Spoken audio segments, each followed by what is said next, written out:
दोस्तों, ओके एक ऐसा लफ्ज है जो हम सब सैकड़ों दफा रोजाना इस्तेमाल करते हैं, लेकिन इस लफ्ज का असल मतलब क्या है?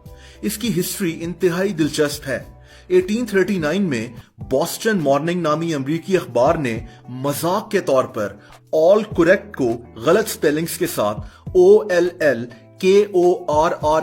लिख दिया, यानी ओके, और यहीं से ओके का लफ्ज मशहूर हो गया, जो कि ऑल करेक्ट के गलत स्पेलिंग्स हैं। मजाक में लिखे जाने वाला ये लफ्ज आज ओके के तौर पर दुनिया भर में बोला जाता है। ये लफ्ज लिखने वाले आदमी का नाम एलन वॉकर रीड था। दोस्तों, 1999 में हॉटमेल में एक इंतहाई अजीब सिक्योरिटी ब्रीच हुआ। कुछ हैकर्स ने दावा किया था कि हॉटमेल के तमाम अकाउंट्स को सिर्फ एक पासवर्ड के जरिए खोला जा सकता है, और वो पासवर्ड EH है। हॉटमेल के उस वक्त दुनिया में 5 करोड़ अकाउंट्स थे, और आप सोचें कि ये तमाम अकाउंट्स सिर्फ एक पासवर्ड EH के साथ खोले जा सकते थे। हैकर्स का कहना था कि हमारा मकसद सिर्फ हॉटमेल को खबरदार करना है। हॉटमेल ने इस दावे को मानने से इनकार कर दिया था, लेकिन इनके कुछ एम्प्लॉयज ने यह बात तस्लीम की थी।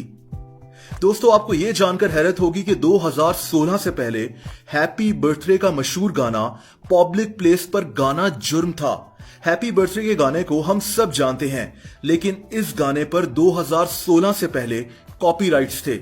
इस गाने को 1935 में समर म्यूजिक कंपनी ने बनाया था, और 1988 में वार्नर चैपल म्यूजिक ने खरीद लिया था। इन लोगों ने पाबंदी लगा दी कि इस गाने को इनकी इजाजत के बगैर पब्लिक प्लेस पर कोई नहीं गाएगा।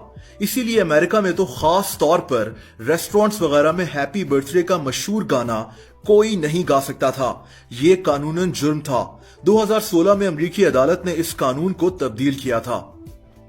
दोस्तों, अगर आप facebook.com के आगे /4 लगाएं तो कुछ अजीब होगा।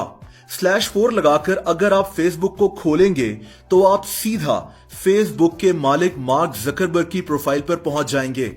इसकी वजह यह है कि मार्क जकरबर्ग दुनिया का वो चौथा बंदा था जिसने फेसबुक पर प्रोफाइल बनाई थी। इसी तरह अगर आप facebook.com के साथ /5 लगाएंगे तो क्रिस ह्यूग्स की प्रोफाइल खुल जाएगी, क्योंकि फेसबुक पर अकाउंट बनाने वाला ये 5वां आदमी था। और आखिर में एक फन फैक्ट, कुत्तों की सूंघने की सलाहियत इतनी ज्यादा ताकतवर होती है कि कुत्ते करोड़ों गैलन पानी में मौजूद एक छोटे से चीनी के चम्मच को भी सूंघकर डिटेक्ट कर सकते हैं। कुत्ते हमारा शुगर लेवल तक पहचान सकते हैं।